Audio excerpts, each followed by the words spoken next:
Good evening. तो हम लोग सैटेलाइट का मोशन पढ़ रहे थे, क्यों? Motion of satellite.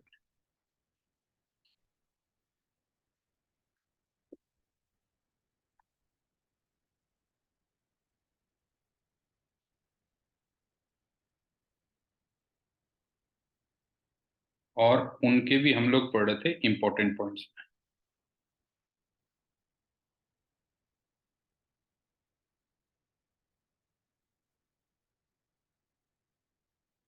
और मैंने 5 फॉर्मूले दिए थे तुम्हें। अब मैं फॉर्मूले रिपीट नहीं कर रहा हूँ। आई थिंक तुम्हारे पास होंगे वो फॉर्मूले। उन्हीं को कंटिन्यू कर रहा हूँ। सबसे पहली बात ये बताओ कि जो सैटेलाइट अर्थ के बहुत क्लोज है,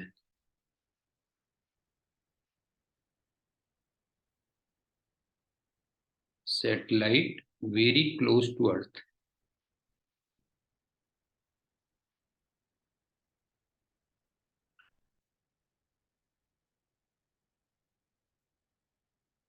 उसके लिए जो स्मॉल आर होगा वो अप्रोक्सीमेटली कैपिटल आर होगा। बता वो भी। जो सैटेलाइट अर्थ के बहुत क्लोज है वो था आर की value small are capital R के इक्वल होगी। ठीक। तो उस केस में जो ऑर्बिटल वेलोसिटी होगी वो root G M over R आ जाएगी ना। ऑर्बिटल वेलोसिटी का फॉर्मूला याद है ना, क्या होता था बेटा? जो है root G M over small R होता था, याद आ रहा है? ये हो गया। और इसको मैं ऐसे भी लिख सकता हूं, देखो, root two G M over R upon root two. क्यों? मीका बताओ गुड बेटा। Evening sir. Good evening. बताओ ये इसके इक्वल होगा root two G M over R upon root two. और ये तुम्हें याद होगा, ये वाली जो वैल्यू होती थी ये escape velocity from the surface of earth होती थी ना। क्यों नहीं है? ये वाली value escape velocity from the surface of earth होती थी। और ये 11.2 किलोमीटर पर सेकंड होती थी फिर। क्यों?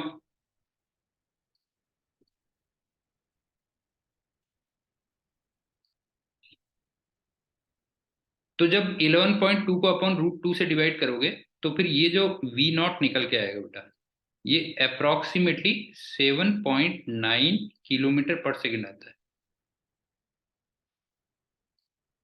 मेहिका समझ में आई बेटा बात? ये बताओ, पॉइंट क्लियर हो गया? ठीक।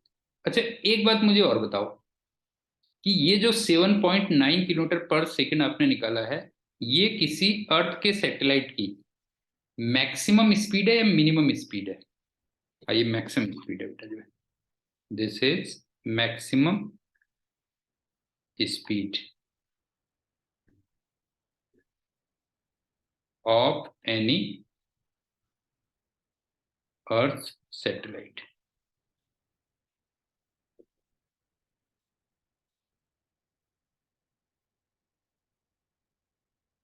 समझ में आ गया?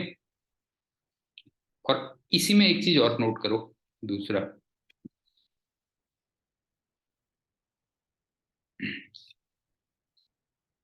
टाइम पीरियड का फॉर्मूला याद करो। वो होता था 2 pi upon root G M.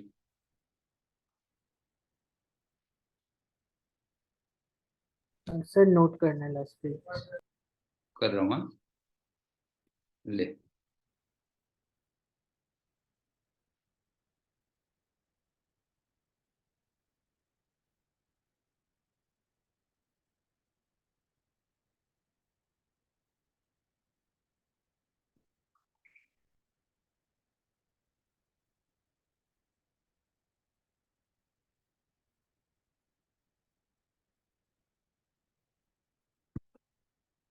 जब कर लोगे तो बता देना मुझे।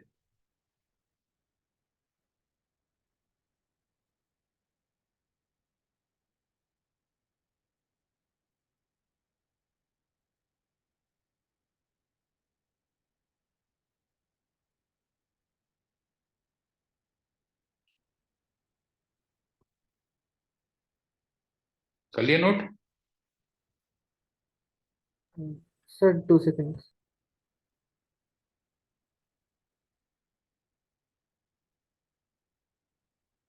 Yes done. अब देखो, टाइम पीरियड ये होता था ना 2 pi upon root GM r⁻³ अब अगर मैं इसमें r को कैपिटल R लिख दूं, तो फिर जो टाइम पीरियड निकल के आता है ना, वो 2 पाई रूट R/G आ जाता है, बस हो गया। ये पहले भी कर चुके हैं, याद है कि नहीं, ये बताओ। तुम जी को रख के देखो जरा। जी की वैल्यू GM/R²। चेक करके देखना, ये इतना आएगा। और ये तुम्हें याद है 84.6 मिनट आता था, क्यों?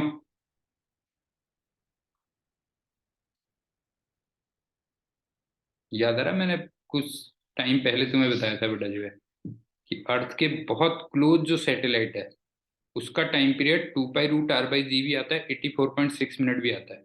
Yes sir 1.4 hour. याद आ रहा ना? हाँ, 1.4 आवर। क्यों? ये वही तो रिजल्ट आ गया, देखोगे तो जो है, ये कर लो। अच्छा एक बात बताओ, ये अर्थ के किसी भी सैटेलाइट का मैक्सिमम टाइम पीरियड होगा या मिनिमम टाइम पीरियड होगा, बताओ। ये अर्थ की, मिनिमम। हाँ ये मिनिमम होगा basically. This is minimum time period, minimum T of any earth satellite.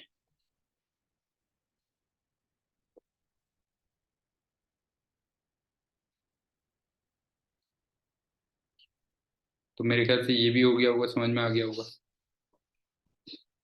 अब चलते हैं अगले उसमें।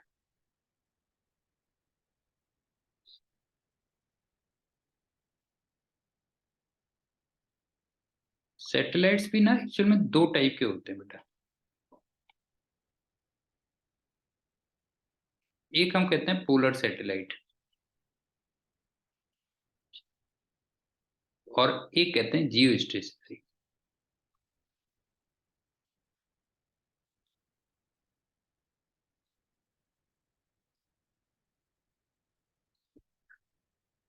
सबसे पहले जियो स्टेशनरी में आते हैं।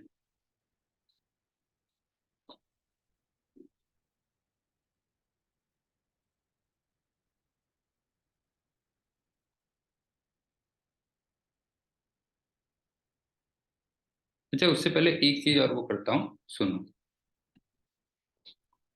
इसको 2A बना देता हूँ, हाँ। ये बताओ कि सैटेलाइट पे जो ग्रेविटेशनल फोर्स लगेगा,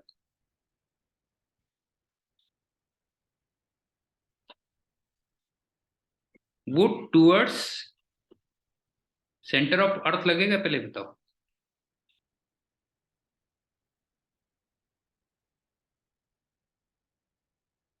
बताओ। Yes sir. नहीं बताओ, सैटेलाइट पे जो भी फोर्स लगेगा वो टुवर्ड्स सेंटर ऑफ अर्थ लगेगा, और एक्चुअल में यही सेंट्रीपीटल फोर्स है। बताओ, यही सेंट्रीपीटल फोर्स है ना। तो तुम ये नहीं कह सकते कि जो ऑर्बिट ऑफ सैटेलाइट होगी वो सेंटर ऑफ अर्थ से पास होगी, बताओ। ये बताओ, जो ऑर्बिट ऑफ सैटेलाइट होगी,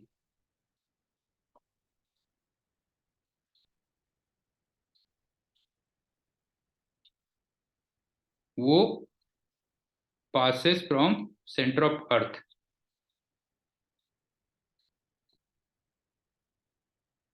गोपी बता।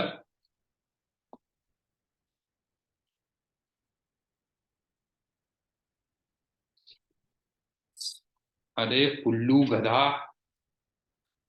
तू एक बात बता, कोई सर्कुलर मोशन में घूम रहा है बेटा जो है, इस पे जो फोर्स लगा है वो सेंटर की तरफ लगा हुआ है। तो बता, इसकी जो ऑर्बिट होगी, ये तेरे को नहीं लग रहा बेटा ये बता सेंटर से पास होगी, बता। तो बस हो गया। सैटेलाइट पे जो फोर्स लगेगा वो टुवर्ड्स सेंटर ऑफ अर्थ लगेगा, तो ऑब्वियस सी बात है जो ऑर्बिट होगी वो सेंटर ऑफ अर्थ से पास होगी या नहीं होगी बेटा जो है। 1 मिनट ना बेटा, एक कॉल आ रही है बहुत अर्जेंट, 2 मिनट में वो करता हूँ।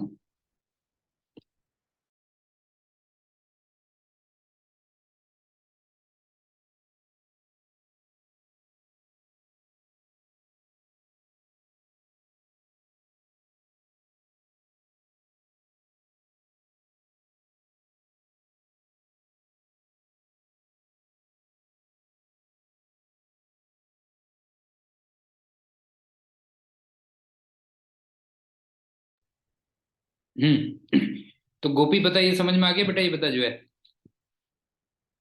सैटेलाइट पे जो फोर्स लगेगा टुवर्ड सेंटर ऑफ अर्थ लगेगा, इसका मतलब जो ऑर्बिट ऑफ सैटेलाइट होगी सेंटर ऑफ अर्थ से पास होगी, राइट? अब हम आते हैं जियो स्टेशनरी सैटेलाइट। सबसे पहली बात, इसका जो टाइम पीरियड आता है ना वो 24 आवर्स ही आता है बेटा।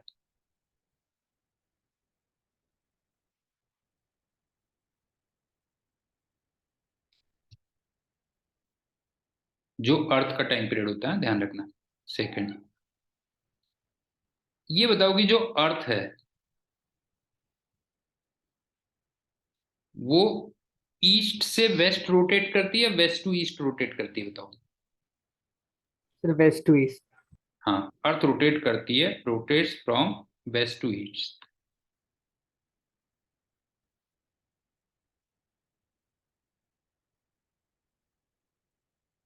तो ये सैटेलाइट भी, ये ध्यान रखना, दिस सैटेलाइट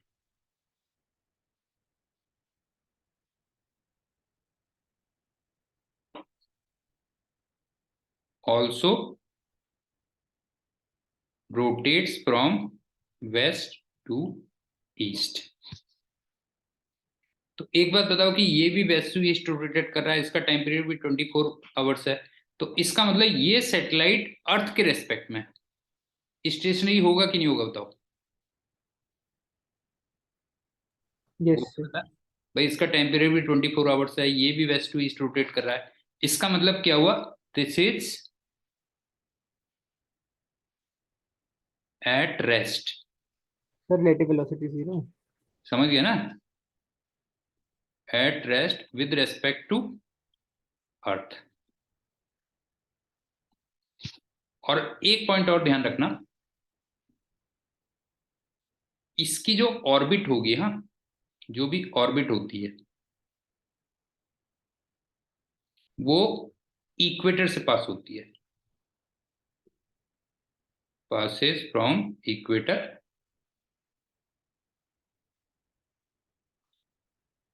और इसकी जो हाइट होती है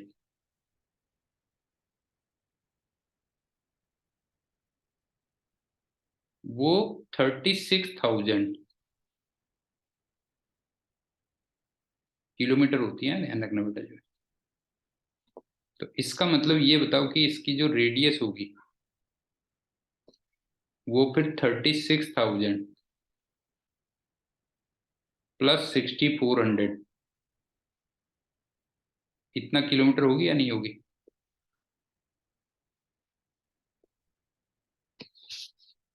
बता गोपी। जियो सैटेलाइट का मतलब समझ में आ गया? 24 आवर्स उसका टाइम पीरियड होता है, वो भी वेस्ट टू ईस्ट रोटेट करती है। इसका मतलब ग्राउंड के रेस्पेक्ट में वो रेस्ट पे दिखेगी तुम्हें। और उसकी जो ऑर्बिट होती है वो इक्वेटर से पास होती है, और उसकी जो हाइट होती है वो 36,000 किलोमीटर होती है। तो रेडियस ये आगे क्या लोगे। अब तुम एक काम करना, एक ना तुम्हारा होम असाइनमेंट है, वैसे ही तुम ट्राई करके देखना जरा।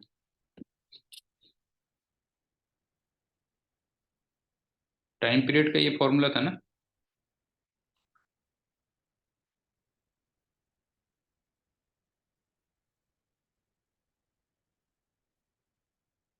r⁵ तो इसमें तुम r को जब ना इतना रखोगे, 36,000 प्लस 6,400, इतना किलोमीटर जब रखोगे तो तुम देखना टाइम पीरियड तुम्हारा 24 आवर्स आएगा। उज्जवल समझ में आ गया बेटा? ये बता, अगर तुम रेडियस को इतना रखोगे तो तुम देखना टाइम पीरियड तुम्हारा इतना निकल के आएगा, 24 आवर्स निकल के आएगा। और एक छोटा सा पॉइंट और, कि इसका जो यूज होता है, सिक्स,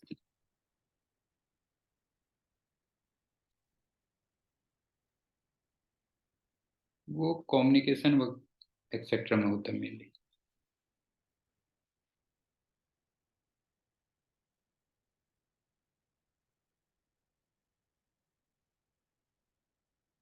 इसके यूज भी, चलो ये भी तुम्हें होम असाइनमेंट दे रहा हूँ, थोड़ा नेट में देख लेना क्या क्या और यूज होते हैं।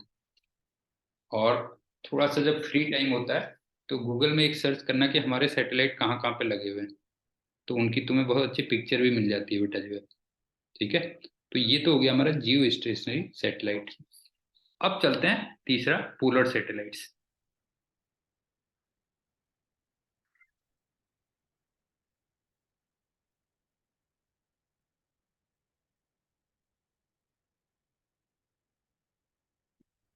जैसे तुम्हें नाम से ही क्लियर हो रहा होगा, पहली बात तो इसकी जो ऑर्बिट होगी वो पोल से पास होगी। क्यों? पासेस फ्रॉम पोल।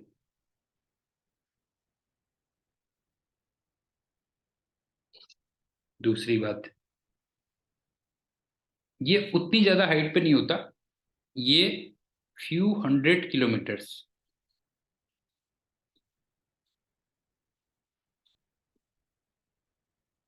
उस साइड पे होता है करीब। इसका मतलब ये बताओ कि इसका जो टाइम पीरियड होगा वो ग्रेटर देन 1.4 आवर, और ऑब्वियस सी बात है लेस देन 24 आवर्स। ये होगा कि नहीं होगा?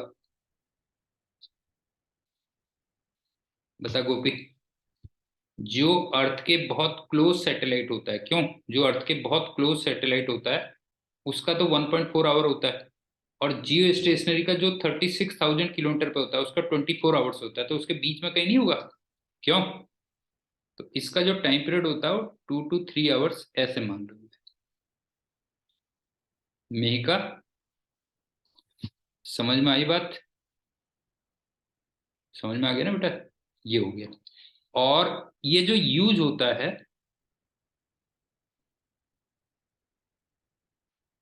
ये जैसे वेदर फोरकास्टिंग एक्सेट्रा वो कह लो। ठीक है, वेदर फोरकास्टिंग एक्सेट्रा।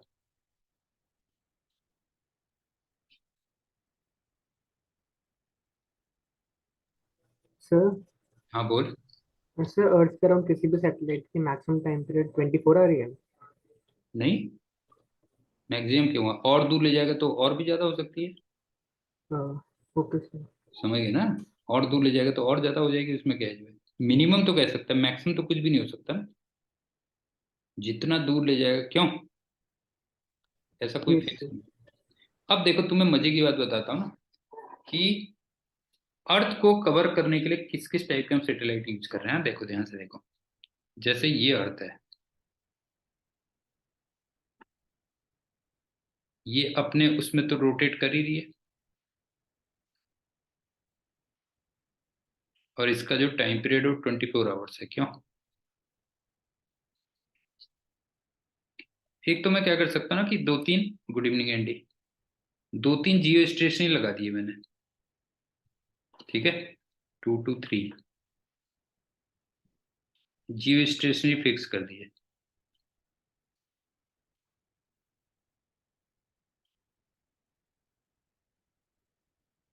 अच्छा, वो रेस्ट पे रहते हैं विद रिस्पेक्ट टू, क्यों, अर्थ।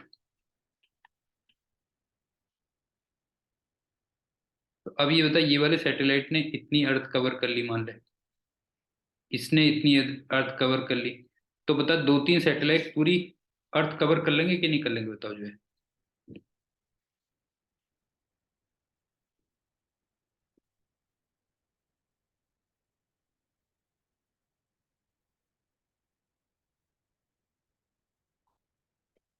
बता एंडी, अगर मैं दो तीन जियो स्टेशन सैटेलाइट फिक्स कर दूं अलग अलग लोकेशंस पे, जो ग्राउंड के रेस्पेक्ट पे रेस्ट पे हैं, तो पूरी अर्थ कवर हो जाएगी कि नहीं हो जाएगी, बता जो है।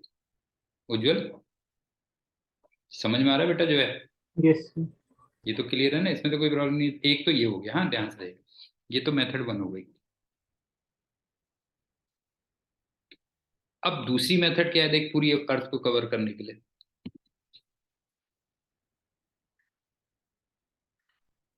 ये है।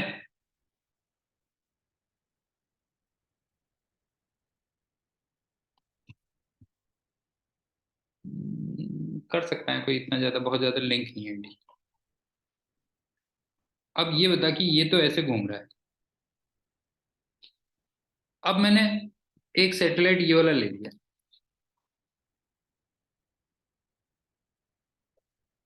ये ऐसे घूम रहा है, ये पोलर सैटेलाइट है।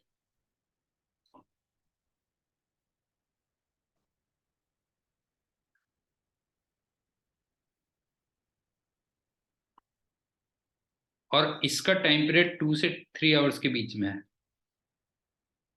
तो बता, एक सिंगल सैटेलाइट भी अर्थ के हर पॉइंट से कभी ना कभी पास होगा। बता क्लियर है कि नहीं है? कुछ फील आ रहा है कि नहीं आ रहा है?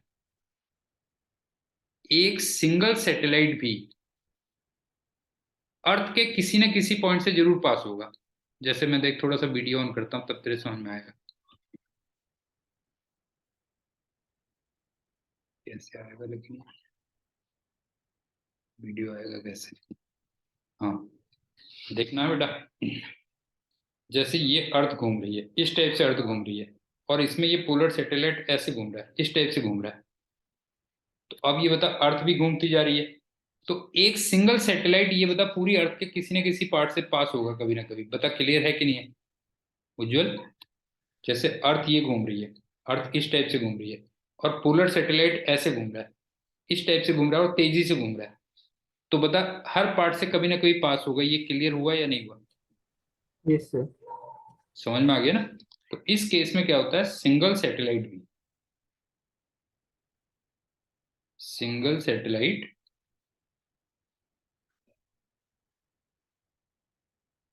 will also pass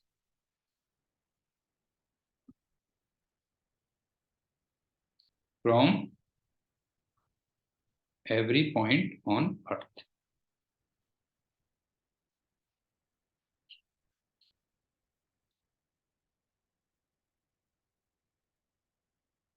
तो की पॉइंट समझ लो कि सैटेलाइट्स की ऑर्बिट सेंटर ऑफ अर्थ से पास होगी, पहली बात। जियो स्टेशनरी वो इक्वेटर पे लगाए जाएंगे, और with respect to ground rest पे होंगे। टाइम पीरियड 24 आवर्स, और वो भी वेस्ट टू ईस्ट रोटेट करेंगे। और 2-3 जियो स्टेशनरी सैटेलाइट अगर मैं फिक्स कर दूं तो पूरी अर्थ तुम कवर कर सकते हो।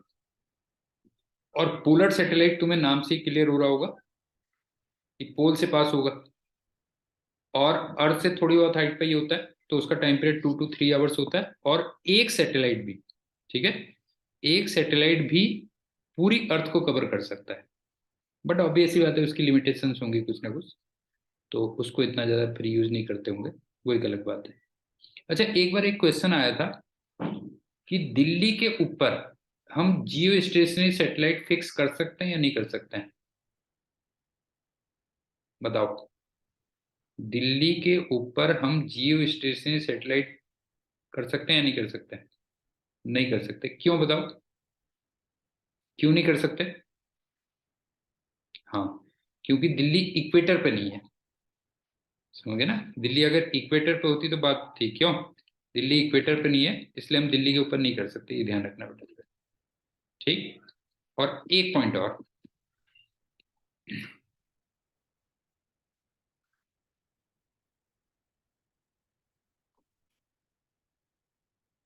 तुमने एक चीज पढ़ी है ना कि सैटेलाइट्स पे वेटलेसनेस फील होती है, क्यों उज्जवल? ये तो सुना होगा ना तुमने, यस सर। वेटलेसनेस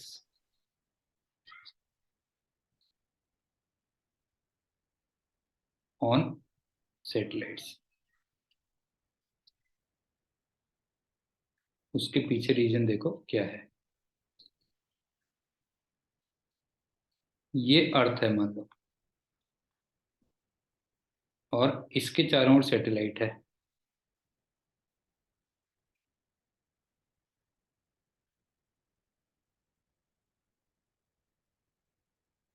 और इसकी जो ऑर्बिटल वेलोसिटी थी वो √GM/r थी ना। और इसमें एक बंदा है,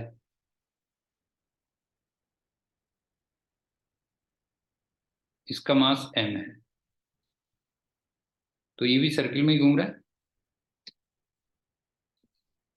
अब ये बताओ कि इसको सेंट्रीपिटल फोर्स कितना चाहिए बताओ।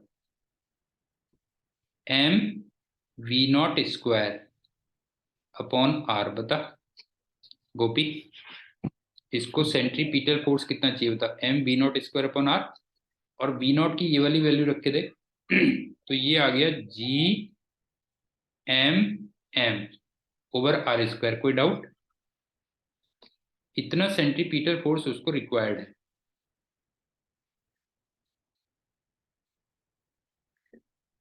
और जरा देखना अर्थ से उस पर कितना फोर्स लग रहा है, ये बताओ। फोर्स फ्रॉम अर्थ कितना लग रहा होगा उस पर? हाँ, वो लग रहा होगा G M M upon R square. तो दोनों के दोनों सेम आ रहे हैं कि नहीं आ रहे हैं बता।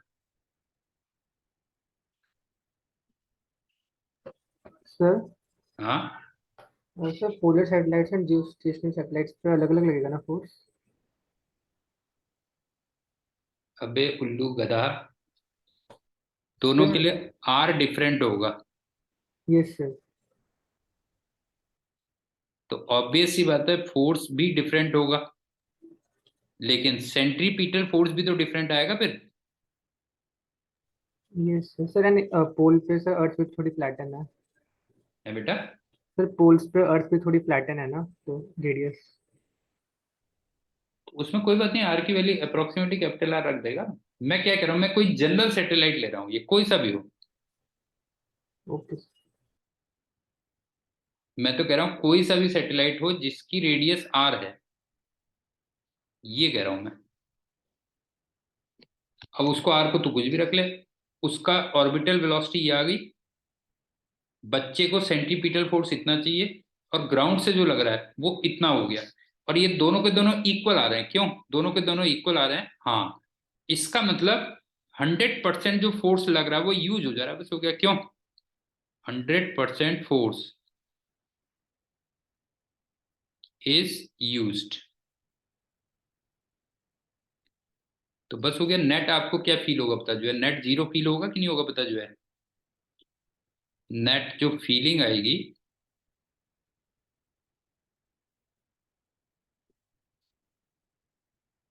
वो जीरो आएगी या नहीं आएगी बता।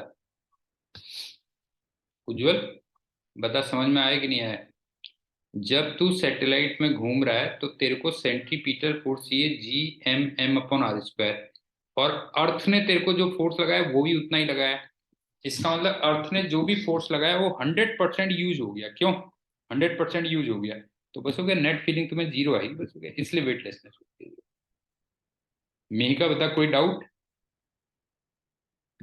कोई डाउट तो नहीं है? मतलब काफी हद तक वैसे ही है ना। तुम एक चीज देखो, पहले मैं कर चुका ना, तो मैं, ये प्लेटफॉर्म है बेटा जो है, यहाँ पे तुम खड़े हो। अगर ये फ्री फॉल है, ये वही वाला केस है देख। तो इसका मतलब ये ए इक्वल टू जी से नीचे गिर रहा है। तो इसको कितना फोर्स रिक्वायर्ड है जरा बता जो है। रिक्वायर्ड कितना है, एम ए या एम जी? अभी कुछ दिन पहले किया था मैंने, कितना रिक्वायर्ड है। और इस पे एक्ट कितना कर रहा है, ये भी एम जी कर रहा है। अब ये बताइए दोनों के दोनों इक्वल हैं, ये बताइए दोनों के दोनों सेम है, तो वेटलेसनेस आती थी कि नहीं आती थी बता जो है।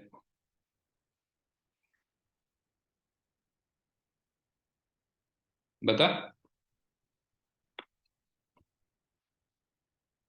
उज्जवल, समझ में आया बेटा। अगर यस कोई सर। मान लो फ्री फॉल हो रहा है, तो उसमें ए इक्वल टू जी, जी से तुम नीचे कर रहे हो, इसका मतलब तुम्हें जो फोर्स चाहिए वो एम ए या एम जी चाहिए। और तुम पे एक्ट भी एम जी कर रहा है, तो ऑब्वियस सी बात है वेटलेसनेस फील होगी। एग्जैक्टली वहां पे भी यही हो रहा है, बस ये ध्यान रखना वहां भी यही हो रहा है बेटा जो है, कि जितना एक्ट कर रहा है वो पूरे का पूरा यूज हो जा रहा है। लेकिन यहाँ पे कंसेप्चुअल वो है, सुनो क्या है,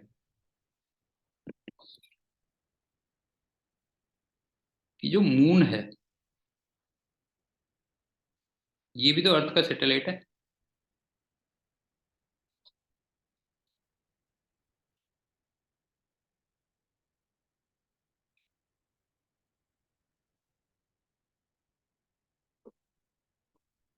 बता, मून भी तो अर्थ का सैटेलाइट है कि नहीं, ये बता जो है। लेकिन वहां पे तुम वेटलेसनेस फील नहीं करते।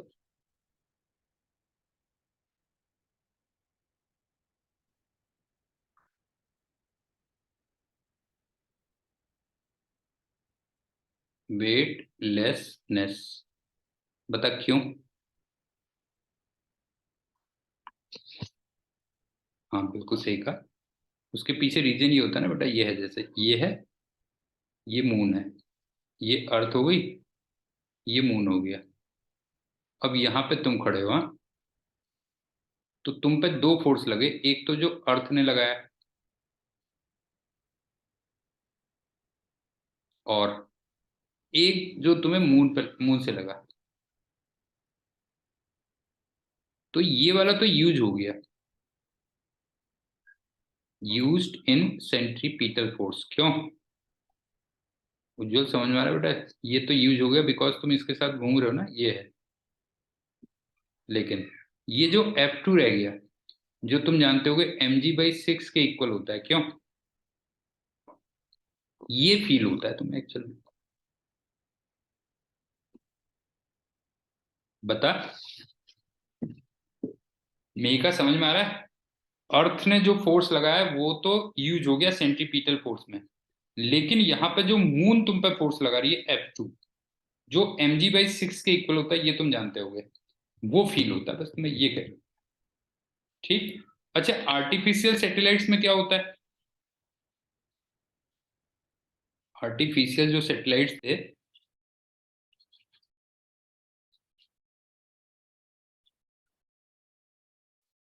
आर्टिफिशियल सैटेलाइट्स का जो मास होता है ना, वो काफी कम होता है।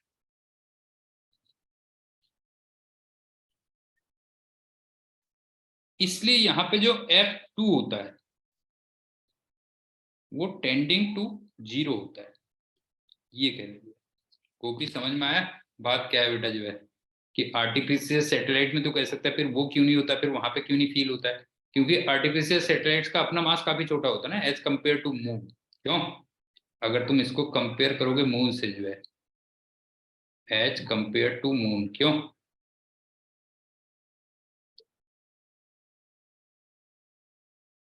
तो ऑब्वियस सी बात है, जो F2 होगा वो टेंडिंग टू जीरो होगा, और F1 तो सेंट्रीपिटल फोर्स में यूज हो ही गया है। ये कह लीजिए। अरे बेटा, चल बेटा सेल्फी ले ले रे। बेटा ये अर्थ है, ये मून है, ये घूम रहा है।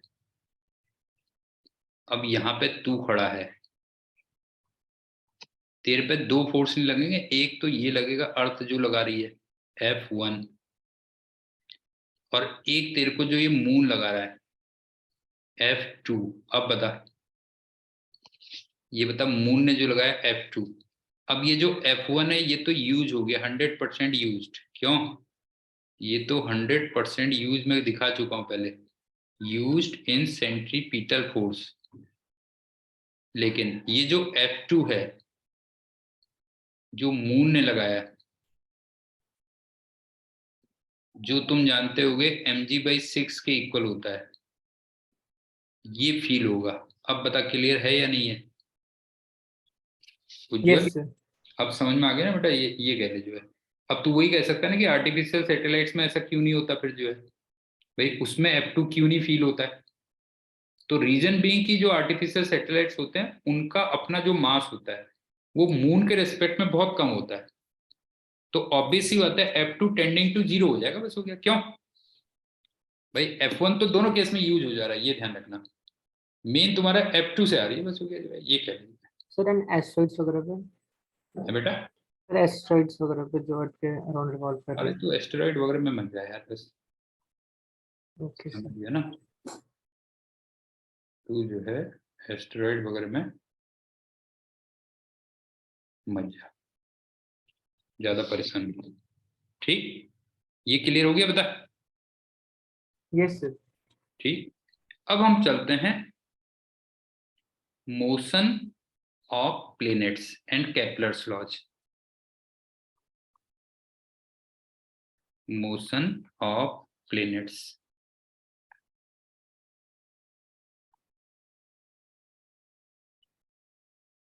And Kepler's laws.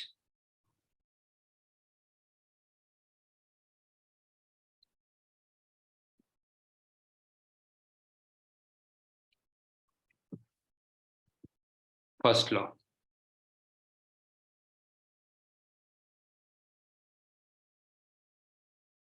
तुम्हें मालूम है कि जो प्लेनेट की ऑर्बिट होती है वो इलिप्टिकल होती है बेटा जो है। Yes first sir. लॉ यही है, ऑर्बिट इज इलिप्टिकल।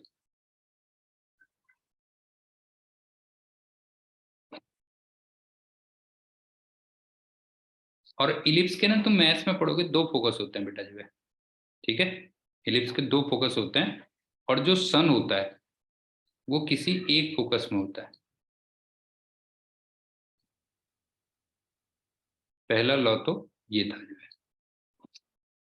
जैसे ये इलिप्टिकल है, सन यहाँ पे हो गया,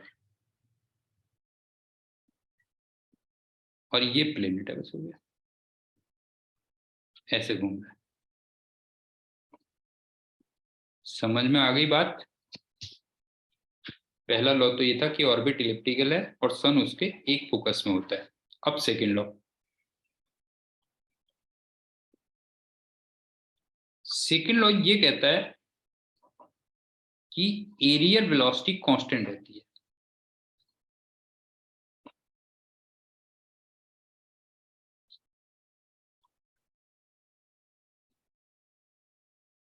अब कहोगे तुम ये एरियल वेलोसिटी क्या चीज है, तो तुम एक चीज देखो ना, कि मान लो किसी गिवन टाइम में प्लेनेट यहां से यहां चला गया, तो ये बताओ इसने इतना एरिया स्वीप किया ना। समझ में आ रहा है बेटा? ये बताओ जो है, ये A1 एरिया हो गया, और उतने ही टाइम पे जब ये दूर था मान लो, तो पता लगा यहां से यहां तक गया, तो इसने इतना एरिया स्वीप किया, ये A2 है। हाँ, तो तुमसे सिंपली ये कहता है कि A1 इक्वल टू A2, लेकिन दोनों में जो टाइम इंटरवल था वो सेम था बेटा जो है, टाइम इंटरवल सेम था।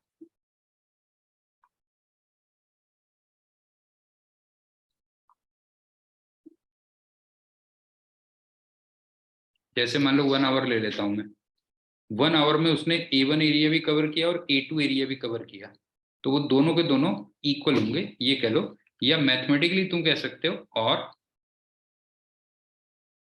dA/dt ये कांस्टेंट होगा। मेरे का समझ में आया? केपलर का फर्स्ट जो लॉ था वो तो सिंपली ये कहता था कि ऑर्बिट इलिप्टिकल है और सन उसके एक फोकस में है, लेकिन केपलर ने प्लेनेट्स के लिए दिया था ध्यान रखना लॉ, और दूसरे में उसने कहा कि एरियल वेलोसिटी क्या होती है, कांस्टेंट होती है। ठीक, अब चलते हैं थर्ड लॉ पे।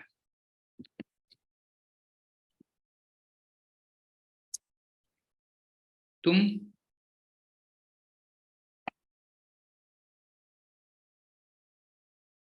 ये जानते हो कि ये वाली जो डिस्टेंस होती है ये सेमी मेजर एक्सिस कहलाती है।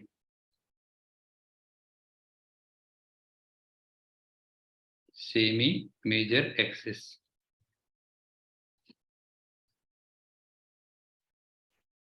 मेरे ख्याल से जानते होगे, इसको मैं आर कह दे रहा हूँ, ठीक है। तो उसने सिंपली ये कहा कि जो टी है वो प्रोपोर्शनल टू आर की पावर 3/2 है, या T square proportional to R cube है, ये कहा बस हो गया उसने। और ये तुम्हें को याद है, ये हमने पहले निकाला था कहीं पे सर्कुलर के लिए, for circular part, circular orbit.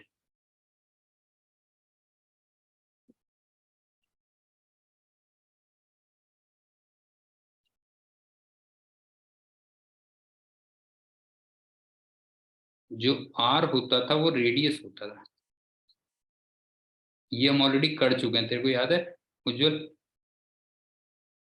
T proportional to R की पावर 3/2, क्यों? टी प्रोपोर्शनल टू आर की पावर 3/2 ये हमने सर्कुलर ऑर्बिट के लिए किया था या नहीं किया था, बता जो है उज्जवल। Yes sir. किया था ना? तो मैं एक बार केपलर्स के तीनों लॉज रिपीट कर रहा हूँ, सुन लो। पहला तो था सिंपल, पहले तो उसने प्लेनेट के लिए दिया था।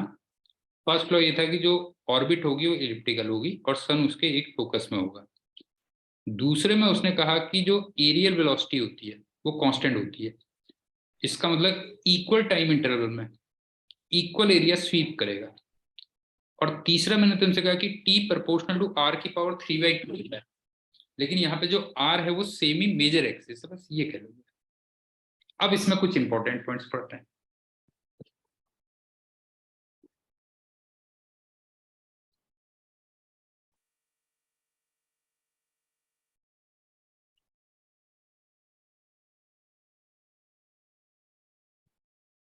सबसे पहली बात, एक चीज तुम जानते हो कि सर्किल इलिप्स का एक स्पेशल केस होता है। ये जानते हो कि नहीं जानते, बताओ जी। सर्किल इलिप्स का एक स्पेशल केस होता है बेटा जो है, यस सर। समझ गए ना? Circle special case of ellipse.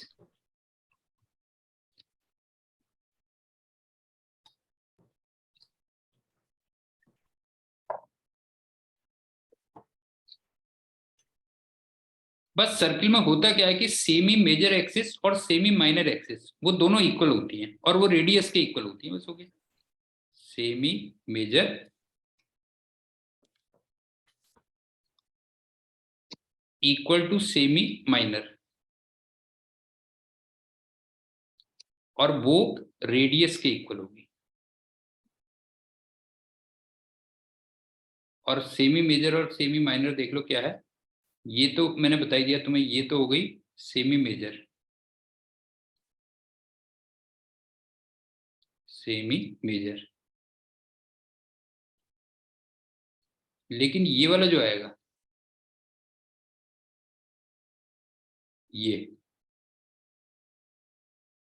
ये सेमी माइनर होगा, क्यों?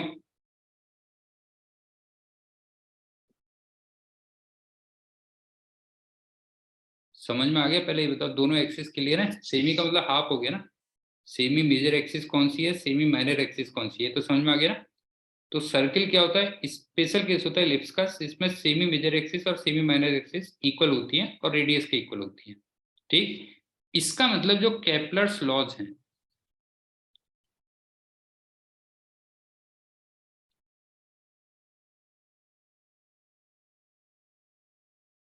वो सर्कुलर ऑर्बिट के लिए भी एप्लीकेबल होंगे ना? बता।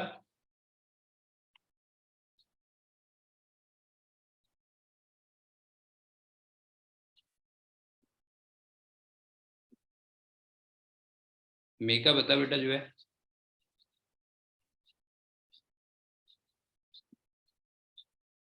सर्किल इलिप्स का एक स्पेशल केस है जिसमें सेमी मेजर एक्सिस और सेमी माइनर एक्सिस इक्वल होती है और रेडियस के इक्वल होती है।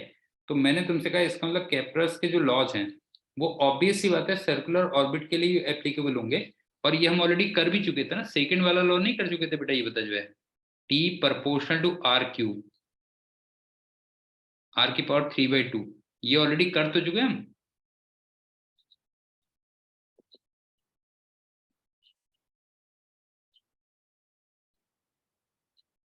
ये कह लो बस, हो गया। और वहां पे हम सर्कुलर ऑर्बिट तो लेते थे सैटेलाइट की, ये हो गया। ठीक, दूसरा पॉइंट सुनो।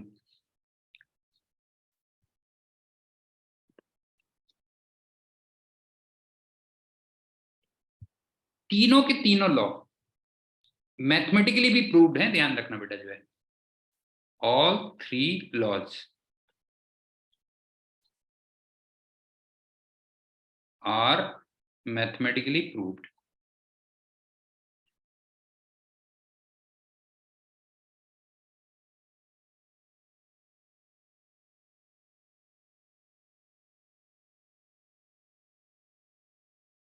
लेकिन जो फर्स्ट एंड थर्ड लॉ है,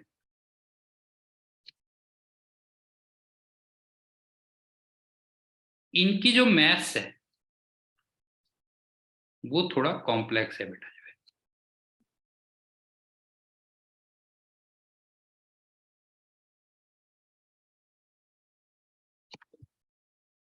लेकिन जो सेकंड लॉ है,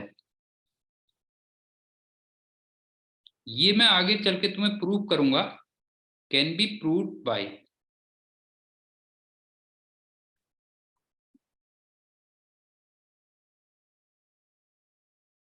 law of conservation of angular momentum है बेटा। ये ध्यान रखना, इसको अभी कुछ देर के बाद मैं प्रूव करूंगा। तो सेकंड लॉ, इसको तुम प्रूव कर सकते हो कहां से? Law of conservation of angular momentum. ये करें, एक बार दोबारा सुन लो। केपलर ने प्लेनेट के मोशन के लिए 3 लॉज दिए। फर्स्ट लॉ कि ऑर्बिट इलिप्टिकल होगी। Second law, T proportional to R की पावर 3/2, वहां पे आर सेमी मेजर एक्सिस है। तीसरा लॉ, सॉरी ये तीसरा था, सेकंड लॉ क्या था कि एरियल वेलोसिटी क्या रहती है? कांस्टेंट रहती है। ये हो गया। अगला पॉइंट मैंने क्या कहा? मैंने कहा कि सर्किल एलिप्स का एक स्पेशल केस है जिसमें सेमी मेजर एक्सिस और सेमी माइनर एक्सिस इक्वल होती हैं और रेडियस के इक्वल होती हैं। तो इसका मतलब अगर ये लॉज इलिप्टिकल के लिए ऑर्बिट एप्लीकेबल है तो सर्कुलर के लिए तो होंगे ही होंगे, ऑब्वियस सी बात है, सर्कुलर के भी होंगे। ठीक। और एक चीज मैंने तुमसे कहा कि फर्स्ट एंड थर्ड लॉ, इनकी मैथ्स थोड़ा सा कॉम्प्लेक्स है, वैसे मैथमेटिकली प्रूव्ड है, लेकिन सेकंड लॉ आप प्रूव कर सकते हो, और वो कर सकते हो law of conservation of angular momentum से। ये हो गया। जहां तक कोई डाउट है? सर फर्स्ट लॉ थ्योरेटिकली कैसे स्पेसिफिक कर सकते हैं? थ्योरेटिकली सर जैसे इलेप्टिकल ऑर्बिट क्यों होता है? नहीं, वही तो मैंने ए कहा, वो तू जब मैथ्स करता है उसकी तभी तेरे समझ में आती है, मैथमेटिकली प्रूव्ड है, तभी मैंने लिखा ना मैथमेटिकली प्रूव्ड है बेटा, ओके है सर। ना, मैथमेटिकली प्रूव्ड है। अब चलते हैं दो कंजर्वेशन लॉ जो हम प्लेनेटरी मोशन में यूज करेंगे। टू कंजर्वेशन लॉज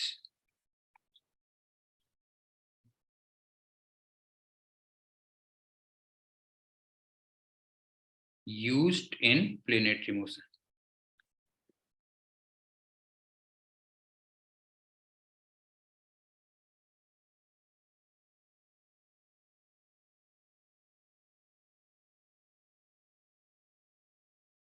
देखो, मान लो यहाँ पे सन है, यहाँ पे प्लेनेट, ये 1 पोजीशन हो गई, और यहाँ पे प्लेनेट ये 2 पोजीशन हो गई। ठीक है, सन का मास मैं ले रहा हूँ कैपिटल एम, प्लेनेट का मास मैं ले रहा हूँ स्मॉल एम। तो ये तो हो गया R1 और ये हो गया R2, और R1 को वेक्टर फॉर्म में देखूंगा तो ये R1 वेक्टर ये हो जाएगा, और वेलोसिटी तो टेंजेंशियल होगी, ये V1 आ गया और ये थीटा आ गया। ठीक है, इसी टाइप से यहाँ पे ये R2 वेक्टर इधर आएगा,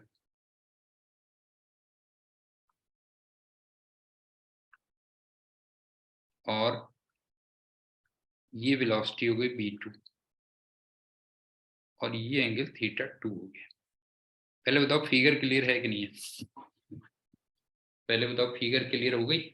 सन का मास m, प्लेनेट का मास स्मॉल m, R1 और V1 के बीच में थीटा एंगल, R2 और V2 के बीच में θ2 एंगल, θ1 कह लो उसको। गोपी बता फिगर क्लियर है या नहीं है? फिगर क्लियर है? सन का मास कैपिटल एम, प्लेनेट का मास स्मॉल एम, दो अलग अलग पोजीशन में दिखाई है 1 और 2। 1 पे R1 और V1 के बीच में θ1 एंगल, और 2 पे R2 और V2 के बीच में θ2 एंगल। उज्जवल बता कोई प्रॉब्लम है इसमें? No sir. नहीं है ना? अब सुन, मैंने कहा दो कंजर्वेशन लॉज लगेंगे। पहला क्या लगेगा सुन, first law of conservation of mechanical energy. बता बता मैकेनिकल एनर्जी कंजर्व रहेगी कि नहीं रहेगी? Law of conservation of mechanical energy, बता ये कंजर्व रहनी चाहिए कि नहीं रहनी चाहिए? क्यों?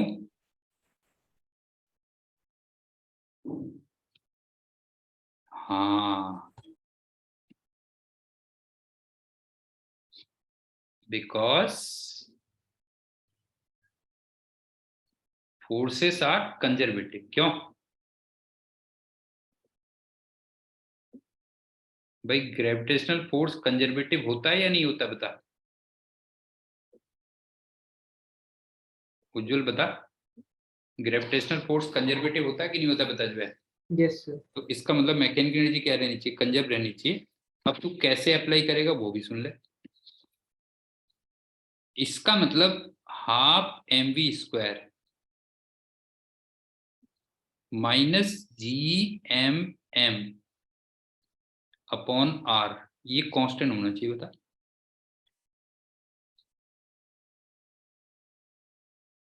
बता क्लियर है या नहीं है? Sir last page please. Planetary motion में दो कंजर्वेशन लॉज अप्लाई होते हैं। पहला law conservation of mechanical energy क्यों होता है apply? Because forces conservative nature के हैं, बस हो गया, इसलिए अप्लाई होगा। ये कह दो। ये सर डन। कर लिया ना? समझ भी आ गया ना क्या था बेटा जो है? Yes sir. ठीक। अब तू मेरे को एक बात बता,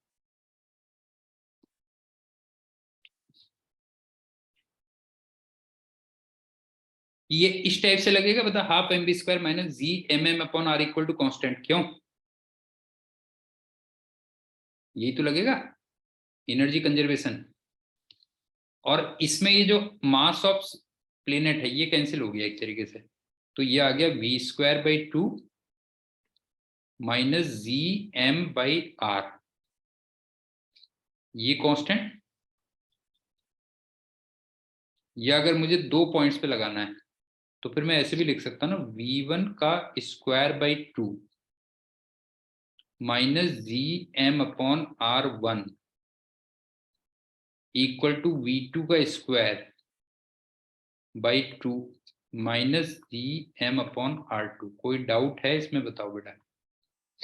दो अलग अलग पॉइंट्स पे अगर लगाओगे तो ऐसे लगाओगे। पहला तो ये आ गया। अब चलते हैं सेकंड।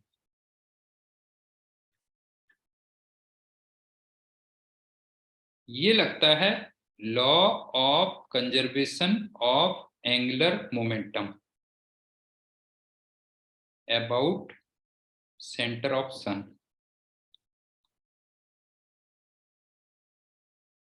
दूसरा लॉ ये लगेगा, law of conservation of angular momentum about centre of sun. अब वो क्यों देखो, बिकॉज फोर्स ऑन प्लेनेट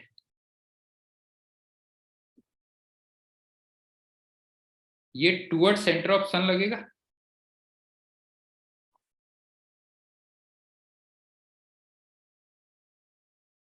बता गोपी, प्लेनेट पे जो फोर्स लगेगा वो किधर को लगेगा? उधर टुवर्ड सेंटर ऑफ सन। इसका मतलब जो टॉर्क होगा, टॉर्क अबाउट सेंटर ऑफ सन,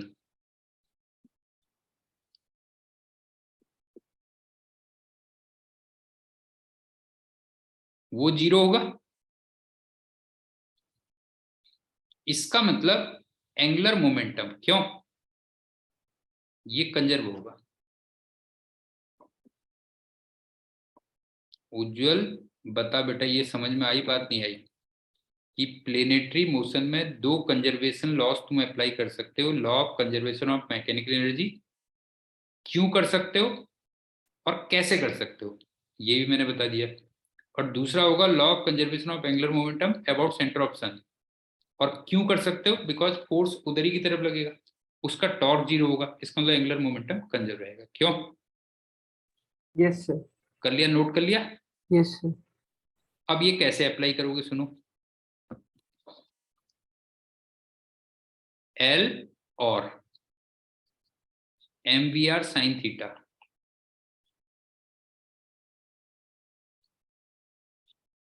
ये कांस्टेंट होगा, बता।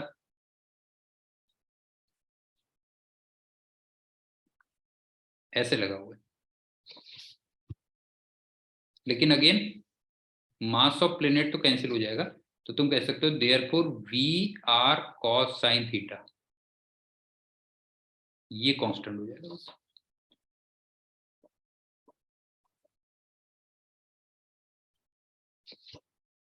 और अगर मैं दो अलग अलग पॉइंट्स पे देखूंगा, तो अलग अलग पॉइंट्स पे v डिफरेंट होगा, r डिफरेंट होगा, थीटा डिफरेंट होगा। इसका मतलब इक्वेशन ऐसे लिखोगे v1 r1 sine theta 1 equal to v2 r2 sine theta 2, ये हो जाएगा बस, हो गया। गोपी समझ में आ रहा है बेटा? ये वाली इक्वेशन में अलग अलग पॉइंट्स पे v डिफरेंट होगा, r डिफरेंट होगा, थीटा डिफरेंट होगा, तो इसलिए तुम लिखोगे v1 r1 sine theta 1 equal to v2 r2 sine theta 2। लेकिन इस वाली इक्वेशन में, ये जो लिखी थी ना मैंने, ये वाली इक्वेशन, इस वाली इक्वेशन में दो अलग अलग पॉइंट्स पे v और r डिफरेंट होगा। आई थिंक समझ में आ गया होगा। इसमें वेरिएबल क्या है बेटा जो है, इस वाली इक्वेशन में वेरिएबल क्या है जरा बता। वेरिएबल है v और r। आर। हाँ, दो अलग अलग पॉइंट्स पे v और r अलग अलग। और उस वाले में क्या क्या वेरिएबल है? V R and theta. हाँ, इसमें जो वेरिएबल है वो है v r और थीटा। लेकिन ये बता, थीटा किस किस के बीच का एंगल है, बता। r vector and V vector. v vector, ये है क्या? मेरे ख्याल से ये पॉइंट भी क्लियर हो गया होगा। ठीक। अब यहाँ पे लेकिन ना एक नोट पॉइंट है बेटा, ये बताओ सर्कुलर पाथ में जो थीटा होगा वो हमेशा 90 होता ना, बता।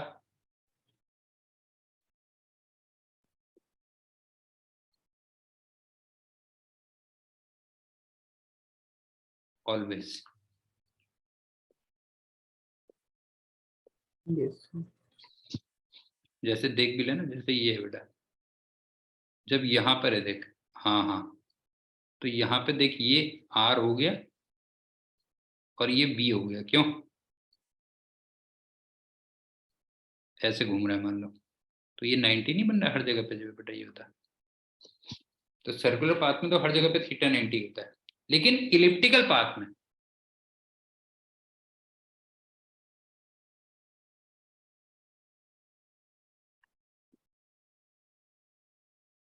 थीटा 90 होता है केवल दो पोजीशंस में।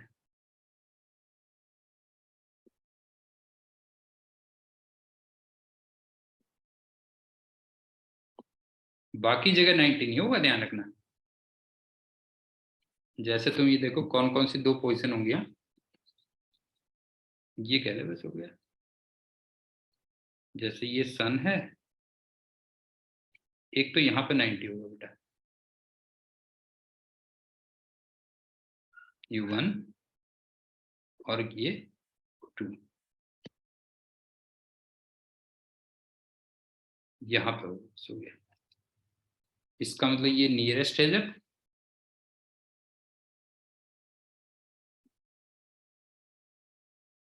और तुम जानते हो नियरेस्ट जो पोजीशन होती है उसको हम पेरिजी कहते हैं, और ये पोजीशन होती है जब फर्देस्ट है,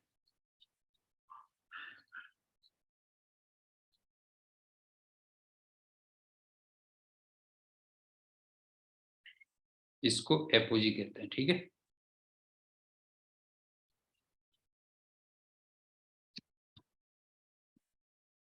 समझ में आया गोपी कि समझ में आया सर और कहीं 90 नहीं हो सकता एंगल? है बेटा?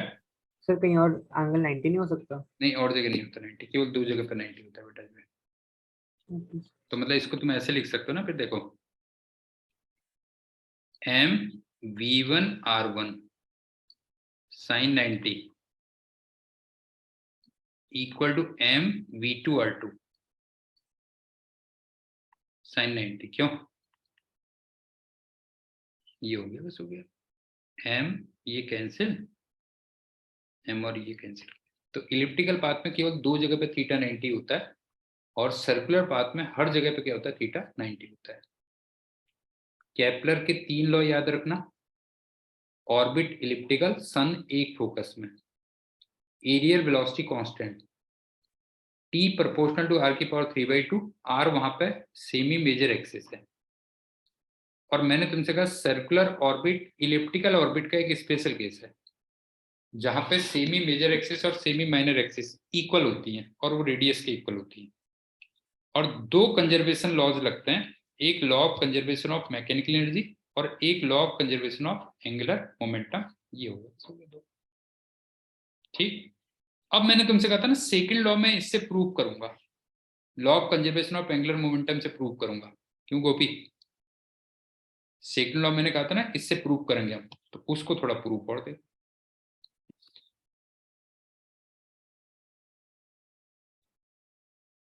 Proof of second law,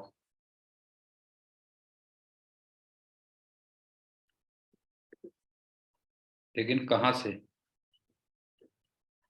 from law of conservation of angular momentum. ये देखो,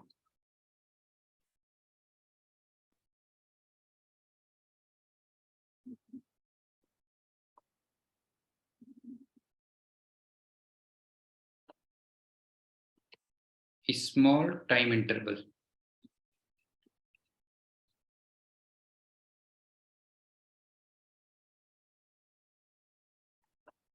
dt में ये जो डिस्टेंस ट्रेवल कर लेगा, ये तुम्हें लग रहा है कि v इंटू डी टी होगी? बताओ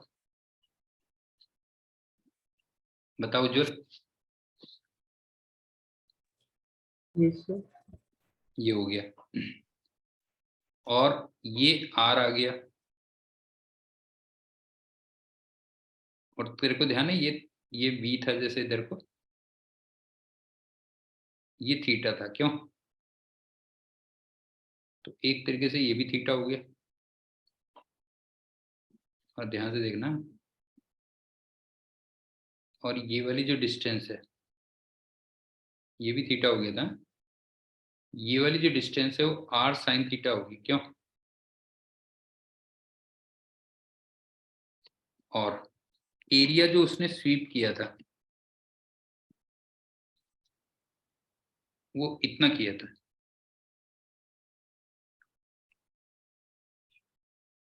डी ए, और उसको मैं लिख रहा हूँ हाफ बेस इंटू हाइट।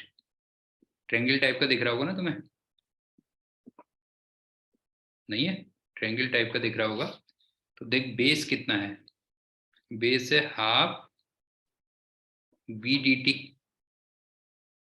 और हाइट है आर साइन थीटा। पहले ये बताओ ये कैलकुलेशन यहाँ तक समझ में आई कि नहीं आई? उसके बाद बाकी बातें करते हैं। बता बेटा। ये देखना, ये बी है, ये आर था। इंटरवल बहुत छोटा है, ध्यान रखना। इसका मतलब आर वेक्टर इधर को था, वी वेक्टर ये था, दोनों के बीच में थीटा का एंगल था, तो ये एंगल भी थीटा होगा। और इसने इतना एरिया स्वीप किया है, ट्रायंगल की तरह दिख रहा होगा तुम्हें। देखो मे का बता, क्लियर है या नहीं है? फिगर क्लियर है या नहीं है? बता बेटा जो फिगर क्लियर है ना? तो डी ए कितना आ गया? अब जरा यहां से देखना, D A upon D T कितना आ रहा है? देखो जरा, dA/dt, ये देख VR sin थीटा बाई 2 आ रहा, देख देखो जरा dA/dt कितना आ रहा जरा देखो उज्जवल, देख जरा dA/dt कितना आ रहा है, VR sin थीटा बाई 2 आ रहा है कि नहीं आ रहा? Yes sir. इतना आ गया। अब एक काम करते हैं, इसको मास से ऊपर नीचे मल्टीप्लाई कर देते हैं, मास ऑफ प्लेनेट से। हाँ, mVR sin theta upon 2m। अब बता इसका न्यूमरेटर क्या चीज है, mVR sin थीटा न्यूमरेटर क्या चीज है बता? L। हाँ, तो ये L अपॉन 2m आ गया। अब ये बता, एंगुलर मोमेंटम भी और मास ऑफ प्लेनेट भी दोनों के दोनों कांस्टेंट है या नहीं है बता?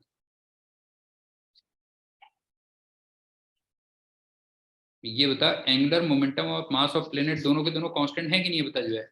तो इसका मतलब dA/dt भी कितना हो गया बता जो है? dA/dt भी कांस्टेंट आ गया।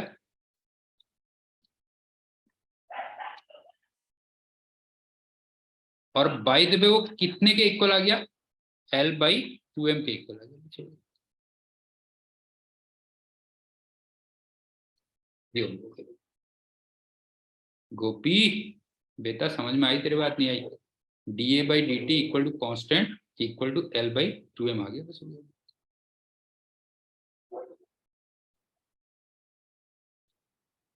उज्जवल यस सर। क्लियर है बता जो है? Yes Kepler sir. के 3 लॉज, ठीक, और 2 conservation laws, law of conservation of mechanical energy और law of conservation of angular momentum, ये 2। और जो सेकंड लॉ था वो हमने कहां से डिराइव किया? Law of conservation of angular angular momentum से मोमेंटम। डिराइव किया। एंडी बेटा समझ में आई तेरी बात नहीं आई बता? ये ट्रायंगल टाइप का नहीं दिख रहा तेरे को? ये बता जो है, जो फॉर्म हो रहा है ट्रायंगल टाइप का फॉर्म हो रहा है कि नहीं हो रहा बता दो? ये हो गया बस।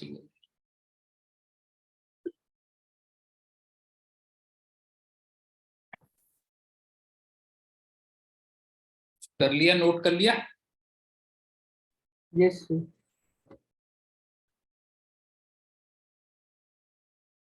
ठीक है। अब एक लास्ट रह गया, उसके बाद प्रॉब्लम्स करेंगे अगले, उसमें हम लोग टाइप्स ऑफ प्रॉब्लम्स करेंगे, ठीक है? सर ये चैप्टर भी कितना बचा है? बस हो गई थ्योरी, आज ये लास्ट पॉइंट है। अरे यार लेकिन इसमें यार कुछ ना कुछ प्रॉब्लम होती रहती है। इसमें अब मैं नई स्लाइड ही ऐड नहीं कर पा रहा हूँ, क्या हो गया इसको? कल से तुम्हारी रूटीन क्लास हो जाएगी 5 बजे। सर अभी रेगुलर क्लासेस ही होंगी, हॉलीडे। यार पिछला काफी गैप हो गया थोड़ा, क्या करें बता? Yes sir. पिछला मेरा भी थोड़ा डिस्टर्ब रहा ना बहुत। यार ये अब स्लाइड आई नहीं क्या? इसमें केवल इतनी स्लाइड आती है, 20 स्लाइड आती है बस, ये हो गया, समझ में नहीं आया। ऐसा होता तो नहीं था,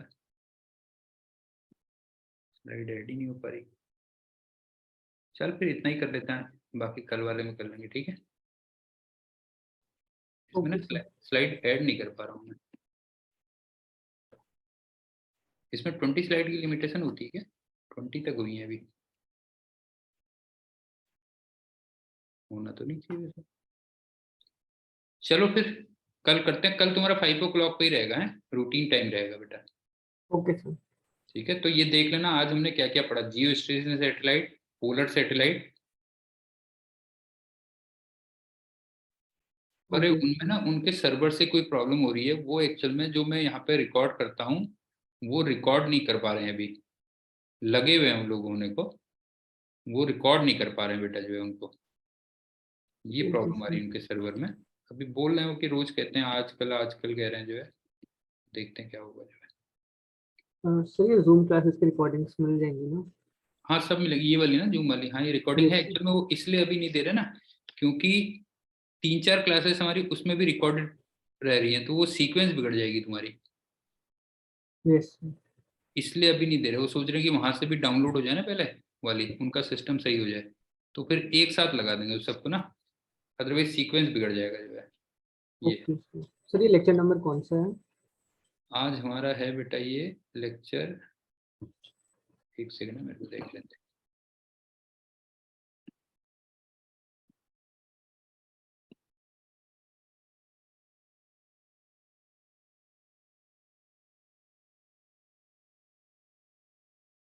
आज का लेक्चर है हमारा